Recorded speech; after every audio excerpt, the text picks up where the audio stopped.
আমার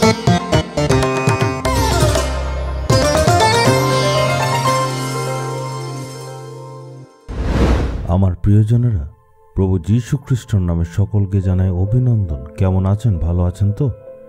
ঈশ্বরের নজর, ঈশ্বরের দৃষ্টি আমাদের উপরে আছে। উনি আমাদেরকে দেখছেন।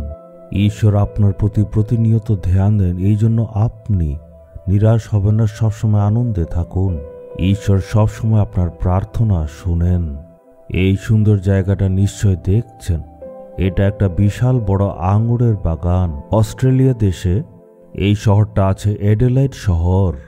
এখানে এমন আঙুরের বাগান অনেকগুলি রয়েছে, আর এর সাথে সাথে অনেকগুলি কারখানাও রয়েছে।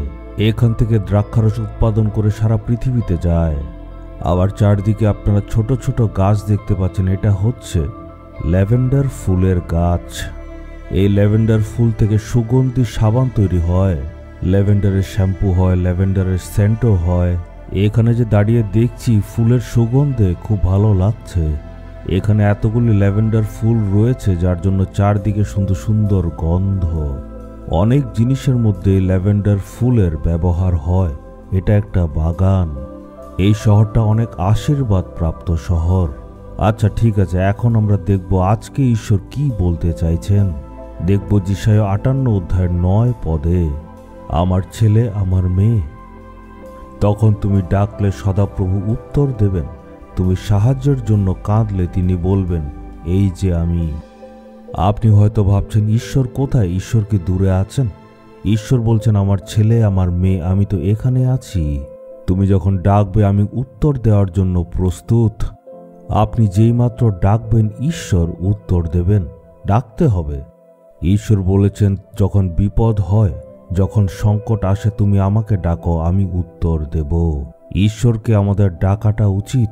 আপনি হয়তো আজকে কোনো একটা ধরনের সমস্যার মধ্যে আছেন। ঈশ্বরকে বলুন, প্রভু আশ্চর্য কাজ করুন। যদি আপনি সত্যিকারের মন থেকে বলেন যে, ঈশ্বর আমার জীবনে অলৌকিক কাজ করুন, এমনভাবে যদি আপনি ডাকেন, তখন ঈশ্বর বলছেন, আমি তোমার সঙ্গে আছি, তুমি ভয় করবে না। এই পদে প্রথমেই লেখা আছে তখন। এর মানেটা কি? এর মানে এর আগে লেখা আছে, যখন তুমি উপবাস করে প্রার্থনা করবে। উপবাস রাখুন। আপনি কি উপবাসের প্রার্থনা করেন? সপ্তাহে কম করে হলেও একদিন উপবাস রাখবেন। আপনি 12 ঘন্টা উপবাস করতে পারেন। কম করে এক বেলার খাওয়াটা এড়িয়ে যান। এভাবে উপবাস প্রার্থনা করুন।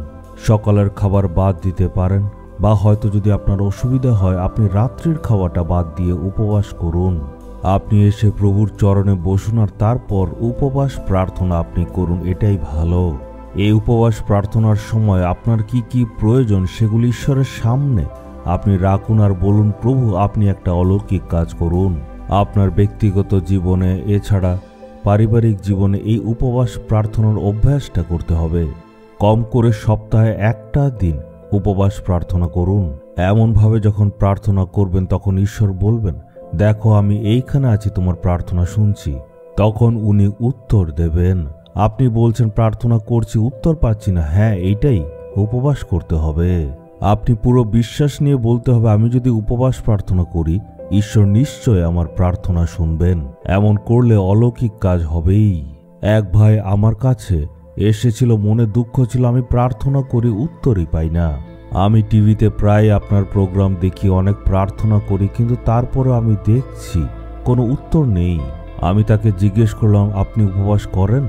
সে বলল, ব্যবসায় আর পরিবারের কাজে আমি এত ব্যস্ত থাকি, করতে পারি না। আপনার উপবাস করার সময় নেই, ঈশ্বর কিভাবে আশীর্বাদ দেবেন? উপবাস প্রার্থনা করতে হবে। দিনের সময় পাচ্ছেন না, ঠিক আছে, রাত্রিবেলা আপনি সময় বের করুন। 2 ঘন্টা আপনি বসে প্রার্থনা করুন।